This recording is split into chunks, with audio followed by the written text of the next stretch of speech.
Por que os primeiros cristãos adotaram um vocabulário platônico para expressar a doutrina da Trindade?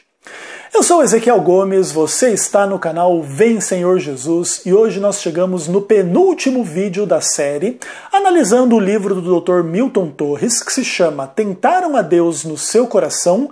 A controvérsia antitrinitariana. E ali, o último capítulo dele, antes das conclusões finais, pergunta, então, por que os primeiros cristãos usaram o vocabulário platônico para falar da doutrina da Trindade?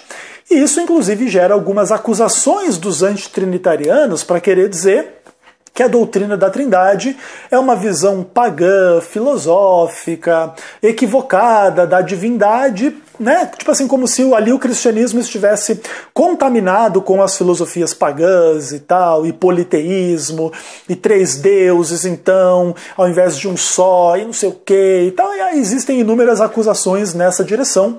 E que, por exemplo, adorar o Espírito Santo, ou adorar a Jesus, é idolatria, porque só o Pai é Deus e os outros não são Deus, e etc. E só tem um Deus em sentido numeral, e etc. E etc, ok? Então o Dr. Milton vai trabalhar um pouco esta questão no último capítulo da sua obra, ok? Então ele fala que uma das objeções feitas à doutrina da Igreja tem a ver com o fato de que o cristianismo, com o passar do tempo, quando foi expandir a sua pregação, a sua missão e fazer-se entender no mundo de uma forma geral, utilizou-se de termos gregos e inúmeras discussões. Nós poderíamos dar alguns exemplos. Por exemplo, o termo hipóstase, é um termo aí usado tecnicamente dentro da discussão da Trindade, que é um termo grego lá, que fala da substância, da pessoa. Então, tipo assim, cada membro da divindade é uma hipóstase, é uma pessoa, é uma substância.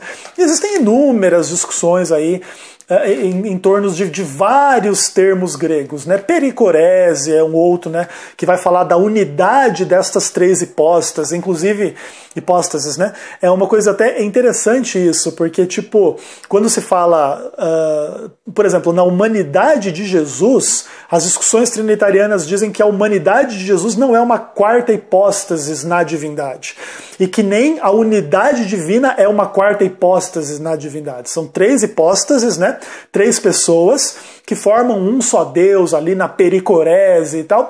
E a maioria dos cristãos, na verdade, pouco sabe dessas nomenclaturas e dessas discussões mais profundas, e são simplesmente colocados ali, Deus é três e um, é Pai, Filho e Espírito Santo, e formam um só Deus e acabou, sem entrar em maiores discussões técnicas. Mas para quem vai para a discussão histórica da doutrina da Trindade, você encontra essa enorme quantidade de termos gregos para dizer que era a mesma substância, que não era a mesma substância, e o Filho, e o Pai, e o Espírito Santo e tal. Existe um monte de discussões sobre isso.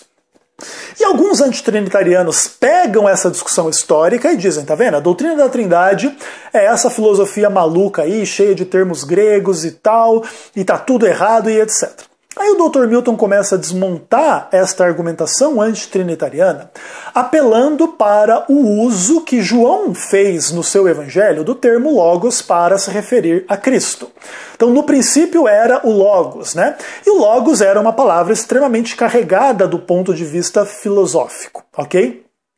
E ali então, João, no Evangelho de João, é o primeiro precursor do uso de termos gregos técnicos, filosóficos, usados muito fortemente em contextos platônicos ou neoplatônicos e tal, para se referir a Cristo, e inclusive a divindade de Cristo, porque o logos, o verbo, era Deus, certo?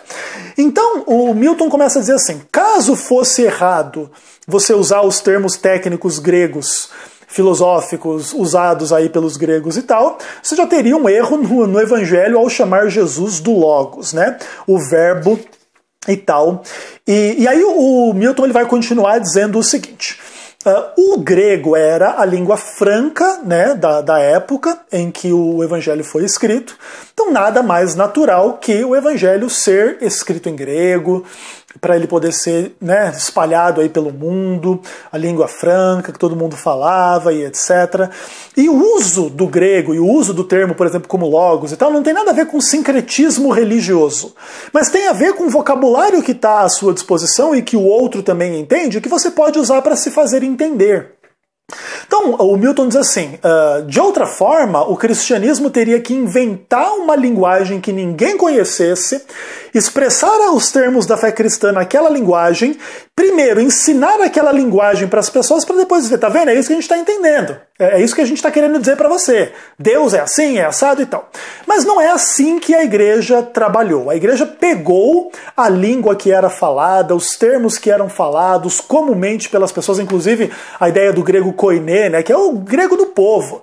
Foi essa língua que os cristãos primeiros pegaram para se fazer entender e se fizeram entender e discutiram os termos dentro daquilo que existia, né? E se essa era a língua franca do momento, é nessa língua que as discussões iniciais foram travadas, ok? E isso, o Dr. Milton diz que tinha vantagens práticas. Primeira vantagem: a complexa doutrina da Trindade podia ser expressa a qualquer pessoa de certa cultura.